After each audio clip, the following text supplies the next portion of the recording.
उन्होंने रिजाइन किया, माधवराव सिंधिया उन्होंने रिजाइन किया, नीतीश कुमार जी जो हमारे मुख्यमंत्री हैं बालासिर में उन्होंने इस्तीफा दिया,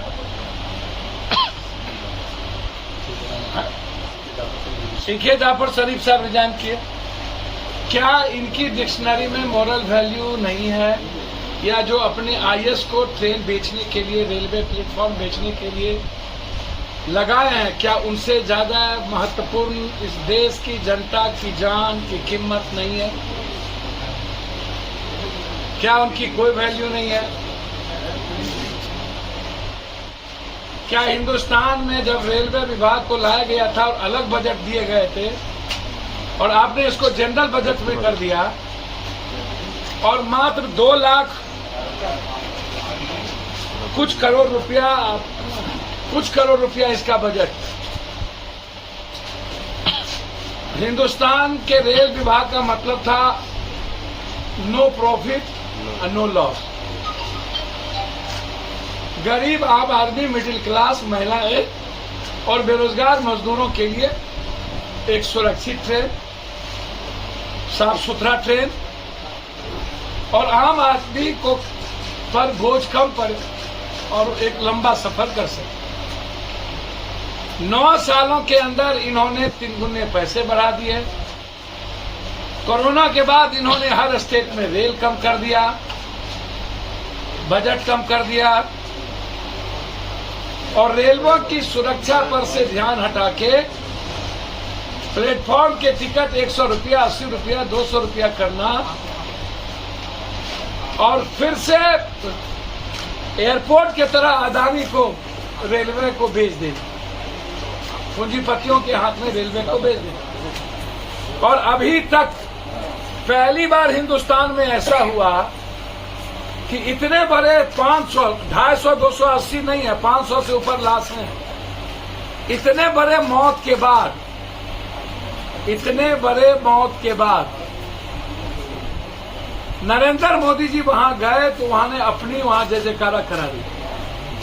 चारों तरफ लाश था और वहां ये मोदी मोदी करा रहे थे, मात्र अपने आरएसएस और बीजेपी के वर्कर। हिंदुस्तान के इतिहास में यह पहला घटना है जो इतने बड़े आत्मबुद्धि नेता, एक तरफ डरपोक भी दुनिया के सबसे ज्यादा, दुनिया का पहला पीएम होगा, वर्ल्ड का राष्ट्रपति होगा जो अपनी सुरक्षा की भीख मांगता है। जो पर रात में नहीं है, आप उठा के देख लीजिए, इन्होंने आरएसएस बीजेपी का गुणगान गाया है भर रात। मेरा सवाल है देश के प्रधानमंत्री से, सुरक्षा कवच से वीआईपी के लिए क्यों एक ही ट्रेन पर सारा बजट का पैसा खर्चा 8 करोड़ रुपया, 16 डिब्बा बोले थे, मात्र 8 डिब्बा क्यों? और आपको हर चीज में झंडी दिखाने की जरूरत क्यों पड़ती है? कितना को बेचिएगा? क्या हमारी पार्टी किसी भी कीमत पर देश के रेलवे मंत्री से अविलंब इस्तीफा चाहती? यदि वो नहीं दे रहा है, इसके लिए हमारा आंदोलन जारी होगा। दूसरी चीज, ये नरेंद्र मोदी जी की सरकार, इससे साफ जाहिर होती है गरीब किसान, महिला और युवाओं की सरकार नहीं है।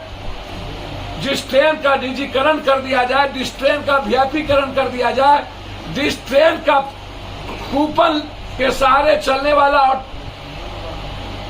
जनता के पैसे से चलने वालों के लिए कर दिया जाए, वह गरीब विरोधी सरकार है और उनके लिए गरीबों की जिंदगी उनके नजरों में कुछ नहीं है। दूसरा, 8 जून को महिला पहलवान के सवाल पर महाधरना की होगी पटना में। जिस तरीके से निर्लजता का हद कर दिया बीजेपी और आरएसएस की सरकार, जिस तरीके से एक बेटी आई थी सिंगापुर से मृत, जिनका नाम निर्भया था, देश के पीएम और देश के सोनिया गांधी जो वाहिद एक शख्सियत है, वो गई थी एयरपोर्ट पर लाने के लिए उस लाश को। पूरा देश रो रहा था। क्या इस हिंदुस्तान को आप गोल्ड मेडलिस्ट नहीं रहने देना चाहते हैं? क्या आप इस हिंदुस्तान को रेपिस्ट इंडिया बना देना चाहते हैं? क्या इस देश में जिस तरीके से पूरी बीजेपी शोषण करने वाला, मैं जानना चाहता हूं, जो चीज कल टेलीग्राफ में पूरा डिटेल में हिंदुस्तान में दिया गया है, क्या ये बेशर्मी नहीं है? क्या ये देश के बेटी बचाओ बेटी पढ़ाओ जो वो बात जो उसने कही थी, उसने क्या हमेशा 40 करोड़ लोगों की सुरक्षा की चिंता उसकी नहीं है? 140 करोड़ जस्टिस और न्याय की उनकी व्यवस्था नहीं है। पंजाब में किसानों से वो डर गए, एसपी जी रहते हुए कहते हैं भगवान बचा लिया। हमेशा कृपा पर जीने वाला, दया की पात्र गाली देता है, कभी भी हिंदुस्तान के आम आदमी की बात नहीं करने वाला व्यक्ति इतने समय के बाद अपने रेलवे मंत्री से इस्तीफा नहीं ले पाए। दूसरी तरफ रेलवे जो ये वंदे मातरम हिंदुस्तान का पहला पीएम होगा, जबकि राजधानी शताब्दी जैसी न जाने कितनी राजा महाराजाओं की कैसी कैसी ट्रेनें राजस्थान से दिल्ली वर्ल्ड हेरिटेज ट्रेन को चलाया, कभी भी हिंदुस्तान का कोई पीएम झंडी नहीं दिखाया। इन्होंने 1000 वंदे मातरम चलाने की बात की, अभी तक मात्र 16 वंदे मातरम 18 चला, 18 में 15 में इन्होंने झंडी दिखाई। इन्होंने कहा था 16 डिब्बा होंगे, मात्र 8 डिब्बा है, एक डिब्बा का 8 करोड़ रुपया लागत। अब आप सोचिए कि 1000 ट्रेन बनाने में कितने पैसे, एक डिब्बा का 8 करोड़।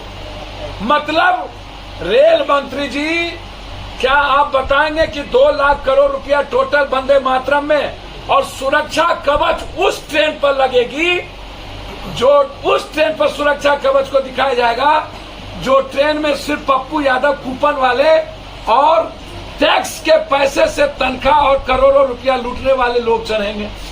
एक भी मिडिल क्लास, गरीब महिला, आदिवासी, दलित, पिछड़ा, अत्यंत पिछड़ा, देश का गरीब माइनॉरिटीज, गरीब ब्राह्मण, गरीब राजपूत, एक भी आदमी जिसके पास इकोनॉमी 6000 से ऊपर नहीं है, 8000 से ऊपर नहीं है, क्या वो व्यक्ति इस ट्रेन में सफर करेगा?